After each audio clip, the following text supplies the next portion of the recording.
So if I got love in me, love should be a reflection of what comes out of me. I can't sit up and say I love God and I love, love the Lord and I love living for the Lord and working for the Lord and nobody ever sees the fruit. I'm speaking on deaf ears to myself. It means nothing to God either. And I don't know, I can't remember exactly the scripture he said, but he was like when we talk at the day of judgment, when it comes to say that, all of these things I've done in your name, and his word was, get away from me because I know you not. Did you do what he said? Have we lived the life we say we live? Or are we just speaking it? But to get into the lesson title in which he just kind of kept putting in my spirit was very similar to the Sunday school lesson. The Sunday school lesson was I can't remember. Sheree and I were laughing about it because it reminded us of the old Burger King commercial said, "Where's the beef?" But I think it was "Where's the word?" or something like that. And I can't remember that title from this past Sunday. But the title that he gave me to speak on tonight is "God, Where Are You?" And it's like, I'll start with me. We have times, and I think I know we talked about this briefly in Sunday school, this same example, but we have times where we wonder, and like Pastor Moore said last Wednesday night, and he went to the scripture and said God would never leave you, and he stopped it right there. And to go a couple of days and to reflect on that, and instead of reflecting on that whole verse where it says God would never leave you nor forsake you, when it said God would never leave you, we put a pin in it right there. That means a lot when we can break it down and just think on that part. But yet, see, that message spoke directly to Walter Taylor, period. Because of the simple fact that, I have to have a little power out with God, because I like the power when it comes to him. Because I'm like, Lord, why is it that other people seem like they got things going on more so than what I feel like I have? And like we said, he don't ever give us the answer we want. He's not going to ever give us the answer we want. He don't give us the answer that we need. He's going to give us the answer that's ordained for us. And, Lance, I know, we always get, because we always joking among each other, but, when I was joking you outside about your Montego Blue, my man, it was a simple thing that you said, but it was very, very profound. And you said it's just faith. That's all you said. And we laughed, we talked, but your word was, it's just faith. It ain't about me doing anything special. It ain't about nobody, doing anything out of the ordinary. It's just, what you said was, it's just faith. And the question, he answered the question. He was answering that question for me. But like I said I want to hear the pacifier answer. He don't give us the pacifier answer. And in order to get that favor, we have to get the relationship. And when we get in that relationship, and though we do have, and I know I have a relationship with him, but wait, you about to say something? Yeah, I was going to say that I think it's safe to say that 80% of us going through hell and high water. Yeah. True enough. And so, at the end of the day, we lean on each other to get better. And the old saying, iron sharpened iron, is very true. Yeah. Very relevant to some of our situations where we go through and we face on an everyday basis, just not on some levels. But when you talk about favor, he gives us so much favor and so much grace. And for us to come on Sundays and sometimes, like we just going through routine, is unorthodox. Yeah. We ought to be at a point in life where we ain't playing church because life is short. And, the favor that he gives on me and my family, as well as my friends. And, you know, it's enough grace and mercy to go around. And so we Christians, like we say we are, we can't be parading around like we got it together, because we all going to be something Yes. that we either not addressing, we running from, or we need to address. And just depending on God alone, sometimes, like you said, He don't give us the answer that we necessarily need or we want to hear, but He shows signs. And if we're not listening or watching for those signs, then we'll miss God in the midst of going through a storm. Mm-hmm. And trying to fix it ourselves is not what He wants us to do. Because like you just said, He'll never leave us. And I think that, you know, like I said, we discussed it, but the human side, and, you know, that's what we're talking about for this Sunday school. That was kind of one of our bigger conversations. That human side wants to fix it. And what we don't realize is God don't need our help. That's the part that we can't get. And that's the part that's uncomfortable for us. He doesn't need us. You know, I'm talking to I think Pastor Lord after, no, I'm talking to Bishop Evans, and we were just kind of in a regular conversation at the back door, and he said, well, it was all done before. He said, everything done before. He said, so God made it clear I don't need y'all. You know, He created heaven, He created the earth, and everything that indwelled there in this earth was done before. We were the last thing that was made. And that's, you know, it's insignificant by a lot of standards, but it's very significant in the order in which things happen. Because, you know, it sounded a little humorous. It had sounded a little humorous when I heard others say it, but, you know, if He was at a point where we were created first, all of us who love fishing, God, you know I helped you create that boat. You know, we're going to go tell God that. You know, God, I named the bass for you. You know, that's the thing, because it's like we would tell God what we helped Him do. He didn't need us for any of that. You know, not that we named it, but we gonna tell Him that we helped Him create it. So that's why we were the last of the creation. You know, and we have to understand that once again, He don't need us, and that He is always with us, even when we feel like we're alone. Even when we feel like others are getting ahead, you know, it just might be their season. You know, it just might be their season to blossom. You know, I mean, you think about it, you know, you have certain plants that, you know, you take vegetables start to bloom out during the spring and they come to full fruition later spring and early summer. It's their season. You know, we're gonna take the acorn on the acorn tree. It's the tree dead, but the seed, but the nuts are in season. But it's in the winter. It's a winter season. You know, so the acorn can't look at the greens and say, you know, why you blooming tonight? And that's what we do. You know, I look at somebody else's, and it's like I said, we're guilty of it, and it's uncomfortable to us while we're going through it. It goes back to what you say, Lance, iron sharpens iron. You know, if you don't we're not put through something, we'll never grow. You know, you know, of course, this is more scientific and dealing with kids and science and stuff. You know, there's a reason you plant seeds at a certain depth. Not so much for the seed to just have something to grow, but the stem needs to get strong. So if it's not strong enough to push the dirt off after it starts to seed out, the stem is going to be weak.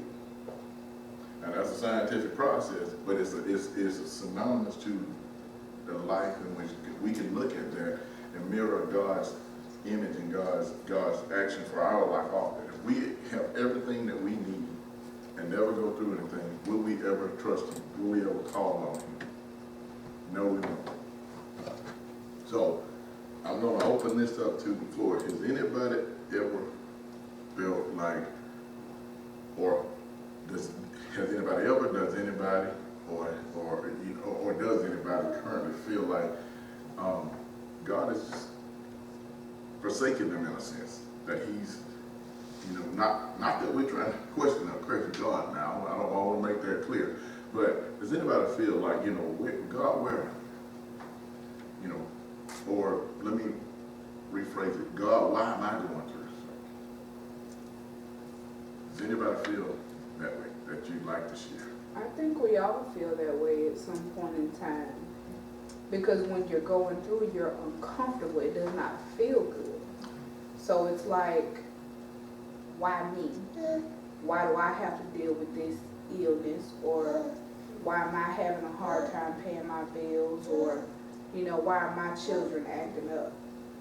But when you have a relationship, that question quickly turns to, why not you? Yep. What makes you better than Jesus? Look at what he went through for us. He didn't have to. He didn't have to, but he did, so why not you? And sometimes my answer comes like so quick. They say you built for it. Yeah. Man, really, all of this is Me. It's a lot. little old me, trailer park in Mississippi. It's crazy how he takes you through the turmoil, not knowing that it's something brighter, because you can't see what he sees. Nope. And once again, this question of why I'm learning every day. And I mean, I'll he reflects a lot of stuff, and he even just now with the sharing.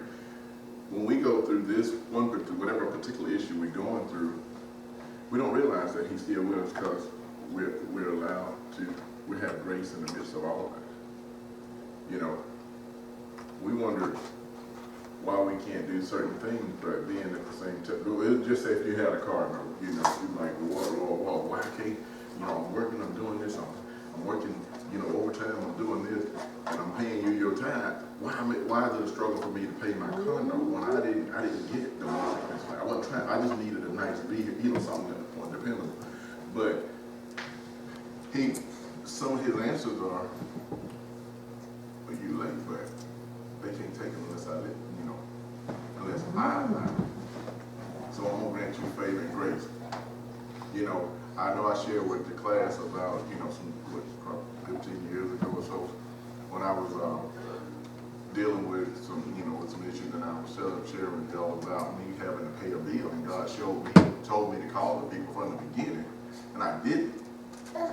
But I went to two buddies that I knew had money. One I knew always had it, because every time he borrowed from me, I'd borrow from him. We just paid each other back. One I figured might have it. But with that being said, it was like he just showed me that, okay, you're gonna go to this, but he done told me to call the people. And I decided to get up and say, I'm going over to Buddy House.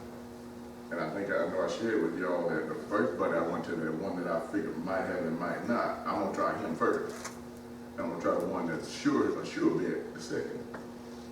Now I travel all the way around my little town to get to their houses, and he said, okay, you still got grace and favor. They didn't have it, neither one of them. Both of them met me needing the same thing. And he just showed me, okay, yeah, you just shook them when I told you. So I still got back home and had to call them anyway, call the folks anyway. And he said, they granted me all the forbearances because I had the loan. It was just about paid off, and I never, missed a payment on the loan or anything. But the lady was like, well, sir, you got 6 forbearances on this loan. You never used it. And I was going to have the money at the time, but I just was a stickler at that time. I was going to pay it for that entire time. She was like, you don't have to. You already got forbearance on this. You can use them right now. And usually like I said, they let you do one or two. She asked me how many did I want to use. And God, when I got off the phone, he said, I didn't want to hear it at first, though. I wanted to try to fix it. I felt like I was alone in that because I didn't see how it was going to get paid.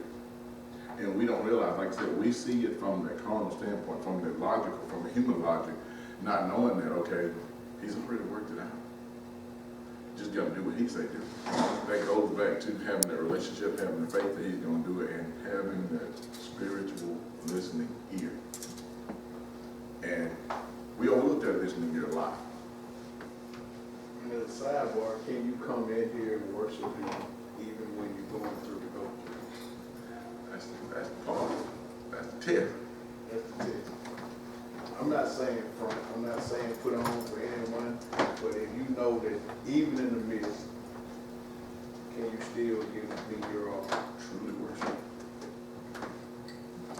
And that's our own, like you said, our own personal test to say, Lord, I know I'm going through, but I'm going to worship you anyway. I know it's difficult right now, and I don't see how I'm going to make it. I don't know how I'm going to make it, but I'm going to still worship you. And we can look back and see, Lord, you love me that much. I've said some things. I've questioned some things about you, Lord, but you still will accept my worship. And that's what we have to put ourselves in that place at all times. When we get to the point, and we'll realize then, we don't have to question, where is God? He's always with us, and once again, it goes back to, he will never leave us. And, of course, we looked at the other part of that scripture, and it said, nor forsake us, so he won't leave us, nor will he forget about us. If he's preparing something for us, he's going to prepare it. And it's going to be for us. And it goes back again to what you said, baby, about the season. Everybody has a season. And our season just hasn't come up sometimes when we see other people. And a lot of times, it's not even their season. That's one, I figure that, that's one of the wiles of the devil. That's one of the wiles of Satan to show us it's a false. It's we country folk, we always, we knew tomatoes come around in the spring of the year, but when they said, when the old folks said, they come hot out tomatoes. You trick those fruit and vegetables into thinking it's the right season. By putting them in an environment that's synonymous to their normal environment, and they'll work. And not saying that the tomato is wrong, but it just, it won't have the same pedigree as that limelight tomato that was in seed. So it is a tomato. It does have some of the same flavor, but it doesn't have the same pedigree. It's not strong enough to survive on its own.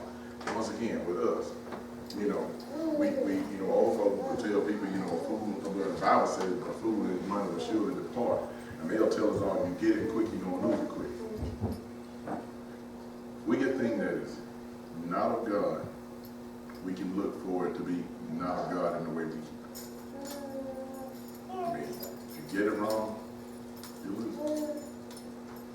And that's a guarantee. It's just like if you're paying something, you either going, we talked about this, you're paying your tithes and you know you can pay them, and not paying your tithes. And you realize if I got $200 worth of tithes that I'm supposed to pay, seeing I didn't pay them, but I went and did something else, now I got $900 worth of damages to a car or an extra bill that I was like, where did this come from? So being in the right relationship, understanding that he is with us in doing what he tells us to do. Those are the things that make us not question where he is. When we know that our backs are against the wall. We know it's difficult, but nonetheless, in the midst of the difficult times, we can say, Lord, I know you're with me. And when we do that, it's showing him homage to the fact that you still reverend, you still respect me, and now that might accelerate something for something else. It might not be a financial blessing, it may be a healing. You know, it may be, a promotion. It may be something that we are honoring him in the midst of our mess, or in the midst of our messy situation. We did not take our eyes off him. You know, we'll forever stick with Job. You know, God gave Satan permission to attack Job, but he knew he wouldn't. Satan even knew that he ain't gonna curse you. You know that. But God said, go and try him anyway. You know, and we have to kind of look at ourselves. It goes back to what you're saying. And you know, when he said you built for it, it's like, okay, God just say, I'm gonna let this situation kind of face you right now because I know you can. I know you won't curse me. You know, I got something else for you. So I'm gonna let you just go through this little situation that looks bad. It only looks bad. So with that being said, if it only looks bad, then it's just a facade of what you know what it is to scare you. Maybe a scare tactic to keep you from focusing on staying focused on God. And once again, we know Satan. I think we said that the other day too. Like Satan always needs outside validation to get his word across, as opposed to the word validates itself. It needs no outside. And it's like us, when we're standing on the truth about something, if we firmly believe in it, I don't care, you know, we still who say what. We know if it's truth based on us and based on our knowledge of it. But if it's at a point where I know it's a lie and I got to convince other people, who am I going to do? I'm going to go to every other person in here and say, ain't that right? You know, I need to get somebody else on my side because I know it's a lie. I know there's no truth to it and I know it won't stand.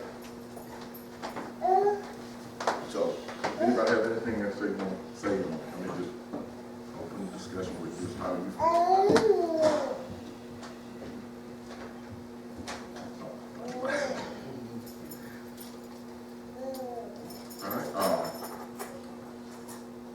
Some of the scriptures I looked up were dealing with desertion, or feeling deserted.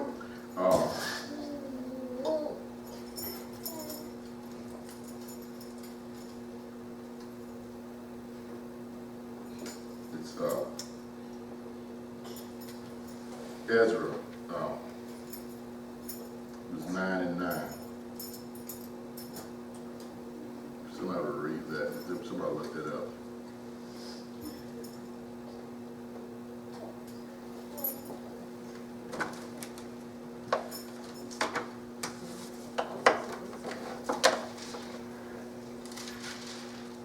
We are slaves. Our God has not forsaken us in our bondage. He has shown us kindness in the sight of kings of the rest. He has granted us new life to rebuild the temple of our God and to repair his ruins. And he has given us the wall of protection of Jonah and Jerusalem.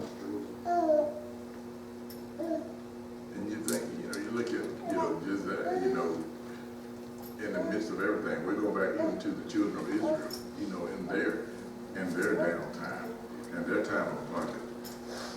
He was still with them. You're going to have those moments where you're idle, but you still cannot be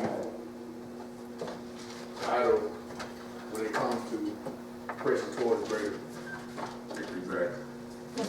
And that goes back to the faith and the confidence of knowing, okay, I'm going to do this now. I'm going to even go to the 3 Hebrew boys, in the fiery furnace. And it's like that midst of time inside the furnace. You imagine that their first entry into that furnace, or them being carried to the furnace, they could have easily been those who said, God will. But they walked on to the furnace with the confidence They weren't saying it then, but they walked on into that furnace with the confidence that God is with them. And if he ain't with us, he in the fire. You know, he in it. You know, but and it's like, you know, you looking at the king on how his amazement was that, okay, you know, they're in here in this fire. This fire burned on my soldiers who didn't even enter the fire.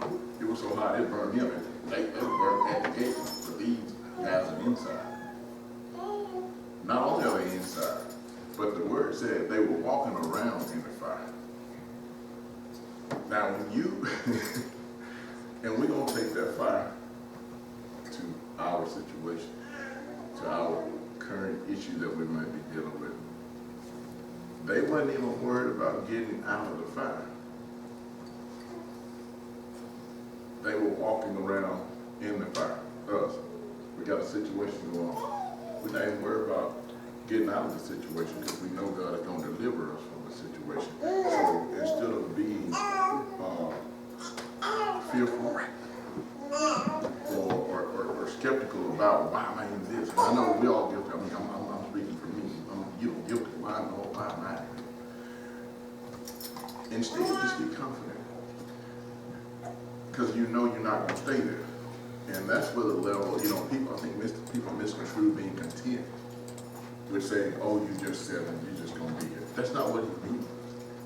The contentment is like, whatever state you're in right now, just be comfortable right there for right now. Because this is just a passing through for you. You know, you're not going to stay here. You're just passing through this right now. And as long as you trust me, we're going to get through this. But if you take your eyes off and stop trusting me and trying to do it on your own, we're going to linger here for a while. Because you're not strong enough, and we're not strong enough to walk out of there alone. We're not strong enough to come out of this, you know, health, financial, mental, whatever situation we're in alone. We're not strong enough to come out of it alone. So we have to just keep focused and keep everything stayed on him in the midst of that. And once again, the enemy is trying, when he brings those things toward us, he's trying to distract us because there's something that God has for us. You know. But as long as you are focused, I use a situation similar to that. I mean, anybody who, like I said, get a four-wheel drive, you've been in the mud before. I'm going to use that, and y'all know. Thank you, baby. Don't say it. But if you get a four-wheel drive, and you know this road is muddy. You know it's a what we in the country call a gully. You know what I'm talking about. You got a gully down there, and it'll sink up the truck. But you're in two-wheel drive. There's a chance you're gonna get in, a chance you're not gonna get in. But you go in it in a four-wheel drive with the confidence that, hey, I'm gonna come out because you got all tires full, and you lean on your skills to be able to drive through it. But in the other sense, you know that there's solid ground on the other side. You ran through this off the solid ground here, go in this mud hole, and it's all you can't get traction. You can barely get traction, but you keep pressing, you keep gassing it, and on the other side, it's going to eventually pull out, and you got solid ground, and you can keep going.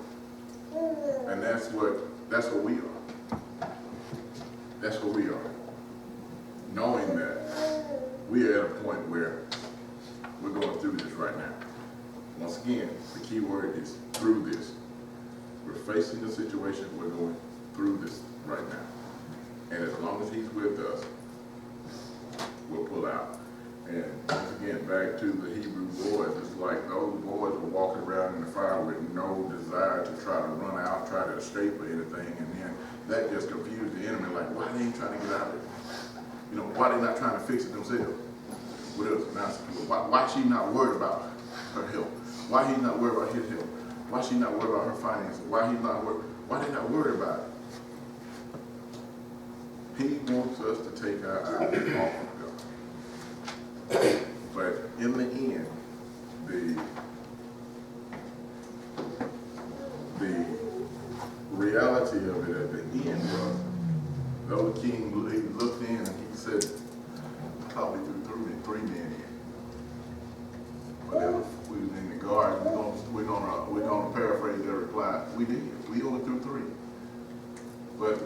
but I see four walking around. I see four. And even with that, he even recognized the reverence of God. And the other one, the one looks like God. The fourth one looks like God. So if the enemy can recognize who God is in a situation, shouldn't we? And that's what we have to get to that point. And like I said, with the title, you know, that was the title, like, God, where are you? The answer to that question is, I'm always with you. Not sometimes with you, always with you. You know, I think we all have grown up in, you know, in the era where, you know, I know my mom had one of our bathrooms, it was like the saying where the men were walking the saying, and they said on his journey there were 2 sets of footprints, but when he started going through, he only saw 1 step, and he asked God, God, where are you? No, God, why did you forsake me? Why did you leave me? And God replied to him, I didn't leave you. The set of footsteps, the last set of footsteps you saw were my footsteps carrying you. Once again, we have to understand that he will never leave us. And when we get where we're going, he will not forsake us. Or basically, let me paraphrase, he won't forget us or won't forget about us. And he didn't forget about what he said he would do for us. And I think when we start questioning, start talking to God, we have to get to that point and say, Lord, you know, you said it. You know, it's like, Lord, why? Lord, what you do? You know, Lord, you said you will never leave me. So we're basically letting him know, I know your word. I'm not the most perfect child of yours, but I know what you said you wouldn't do. You said that you were God that you couldn't lie to. You said you would never leave me nor forsake me. You said that though I'm a child of yours, so I mean, I will inherit the kingdom. I will inherit everything that you have for me. And we have to understand and remind him of his words when we're talking to him. Not remind him of our words and our abilities. Our abilities mean nothing as it relates to him. But honor and reverence to him and his word is where we need to refer all of our comments and complaints to. And once we do that, not only will it give him reverence, but it will bring reality back to us. That Lord, okay, I'm sorry. You know, okay, I'm sorry, Lord, because he has a way of embarrassing us even when we're by ourselves. You know, it's amazing how something, you know, when he give us that quick answer, you know, like you said, Lynn, you don't need to be built for it. It's like, Lord, you know, that ain't what I'm trying to get. I don't have all the answers. How am I built? Yeah.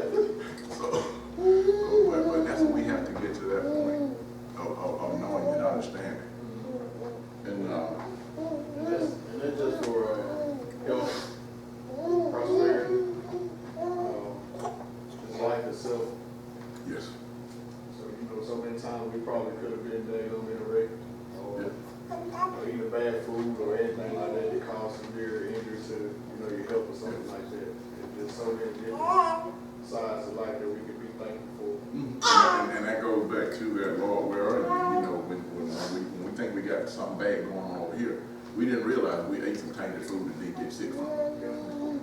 We didn't realize that this road was caving in that we were riding on, and it didn't break under us going over it. You know, it broke after we crossed it, or it broke in time of us for us not to go across it. You know, we didn't realize that this storm was going to hit, and it was held off just at the time so we could get in a safe place. Since he saved us, we ought to be, as Christians, affecting space that we live At all times. Positively. in. Yeah. All right, if somebody read Psalm 22, verse 1, and Psalm 37, 25. And it was for safety.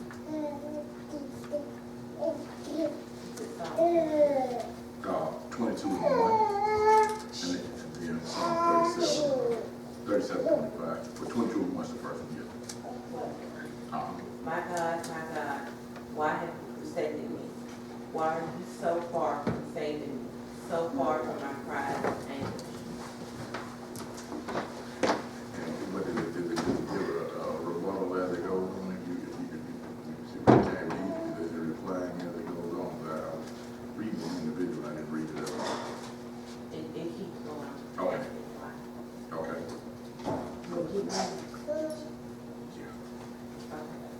My God, I cry out by day, but you do not answer.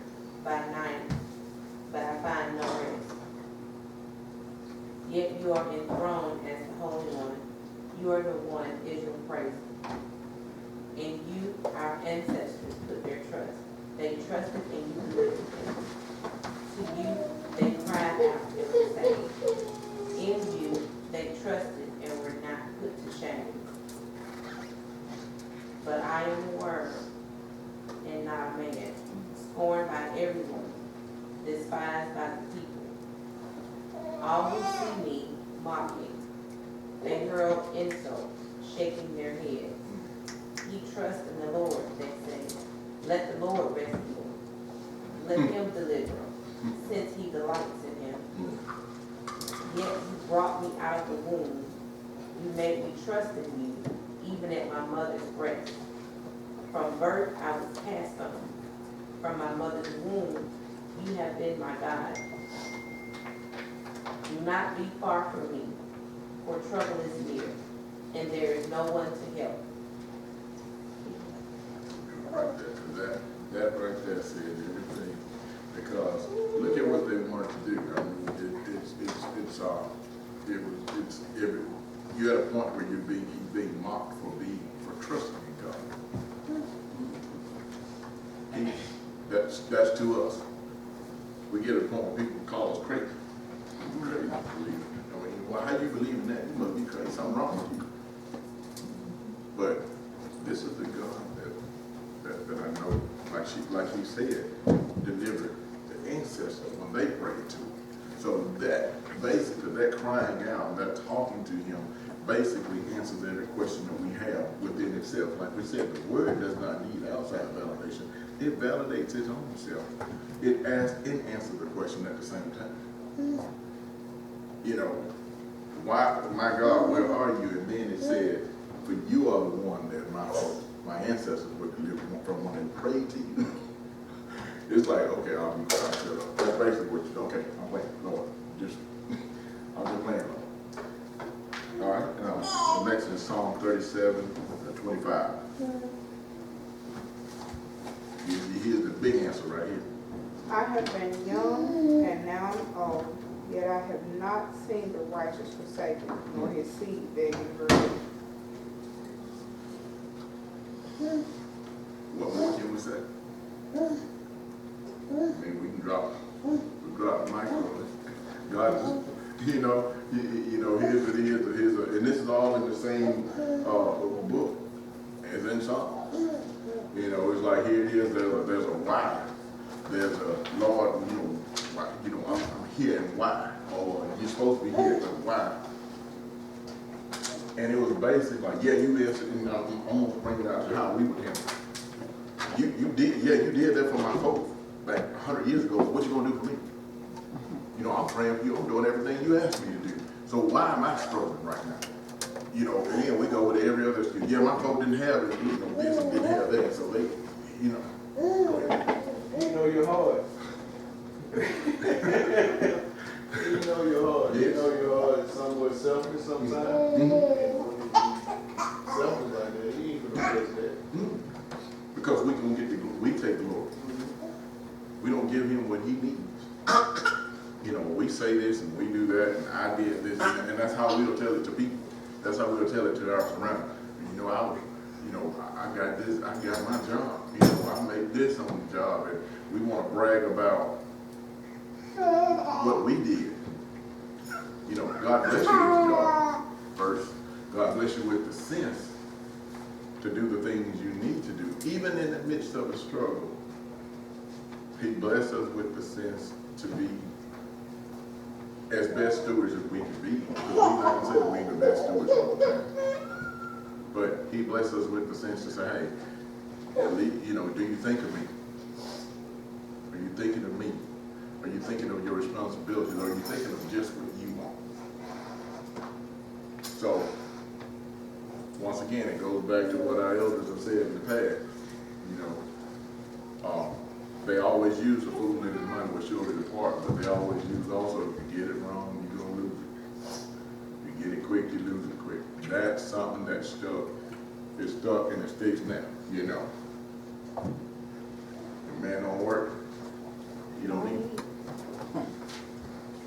So, so when we look at it, we have to look at it from the perspective of knowing that God is with us.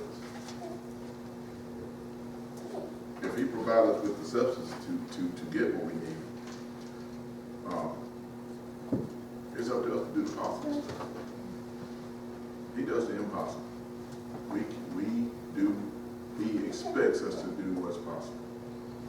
And in the midst of doing what's possible, make sure that we honor him with whatever it is that we get. Make sure that we honor him. I mean, we can go through back, we talked about Cain and Abel and all, last week. And when we look at the fact that Abel always honored God with his first cattle, and the best. He didn't give him the stragglers. He didn't give him the runs. He gave him the best. But Cain saw it and said, hey, man, let's go make some money. Why are you going to honor God? Why are you going to get at the God? We can go sell it and make money. Give him what's left. That's not how God wanted it. And wonder why Abel was so blessed all the time. He was honoring God with his first. You can imagine how healthy his cattle were. And the thing is, this is the other part. We can look at Cain before he became corrupt. God blessed you with the gift of being a tiller, a farmer. You can imagine before that how vibrant and how flourishing his crops were until he became selfish. And even in even in the midst of becoming selfish, God still allowed him to farm. But the word was when God started looking for his brother, asking him where was he? And y'all know the question that he asked, am I my brother's keeper? But God said, if your brother's blood, even though God knew what had happened, if your brother's blood has returned to this land, you basically will never farm again. In other words, the gift that I gave you to make a living with, you won't make a living anymore. And in that question, a lot of people could ask, they didn't kill it, but God, where were you? Where were you, God? God was still there because God still had a purpose to use him. Why did that murderer get away? I got a purpose to use him. I got a purpose. Why didn't somebody kill him? They couldn't.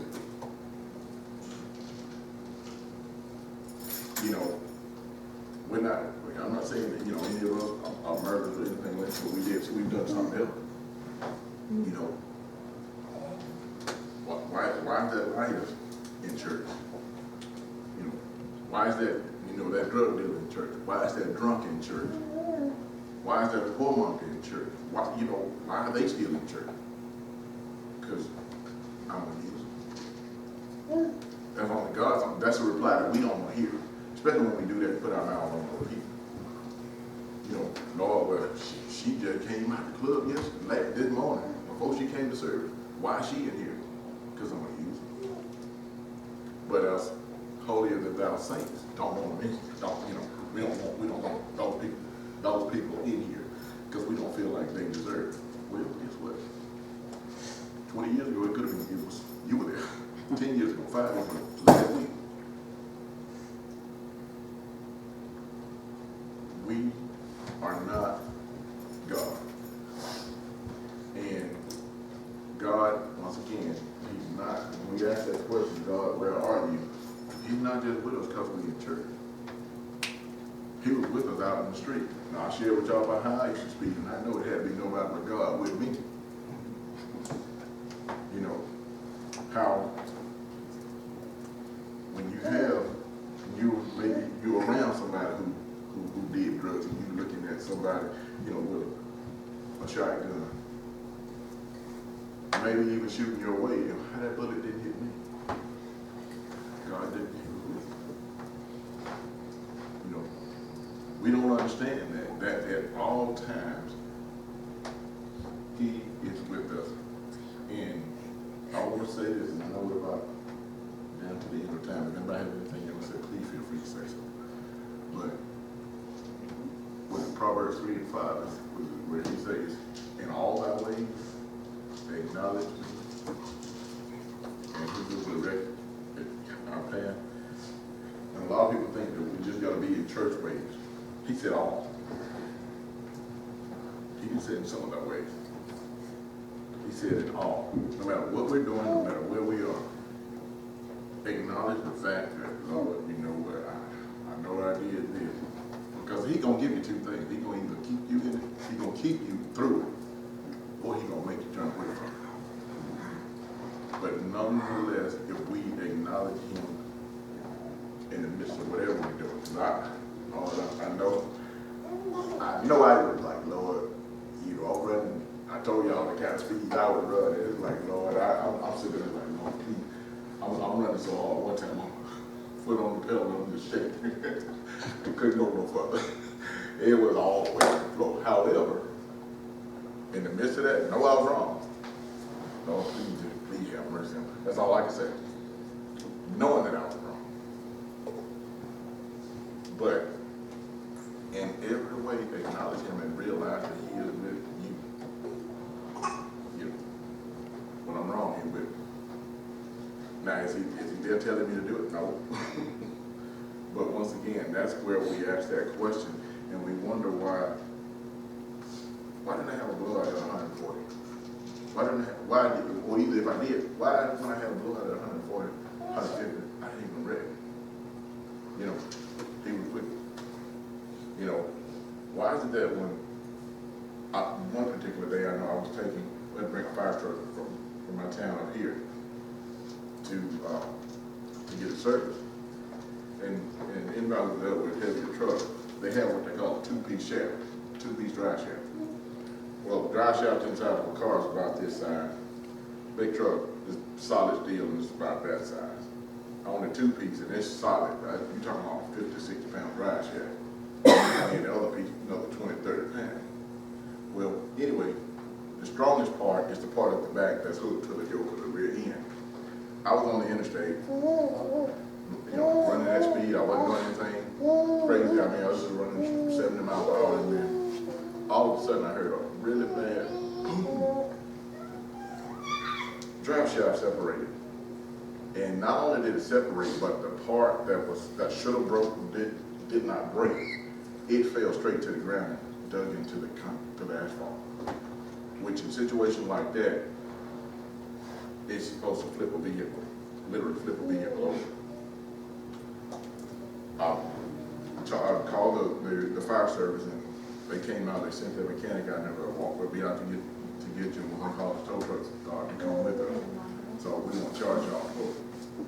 The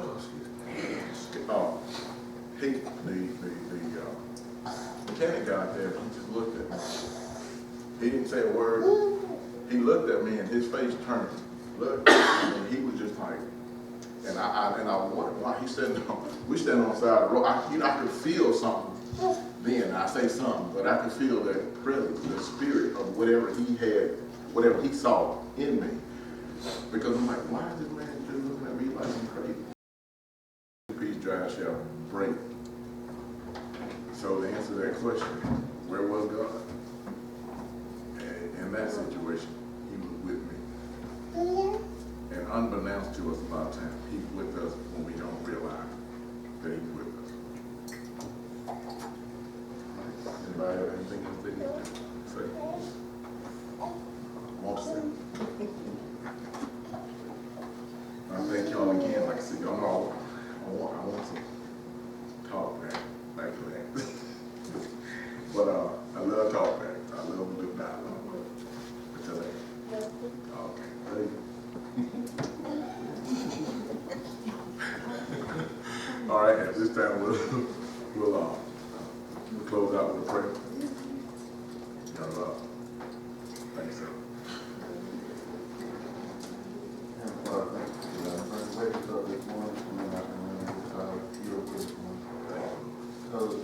you.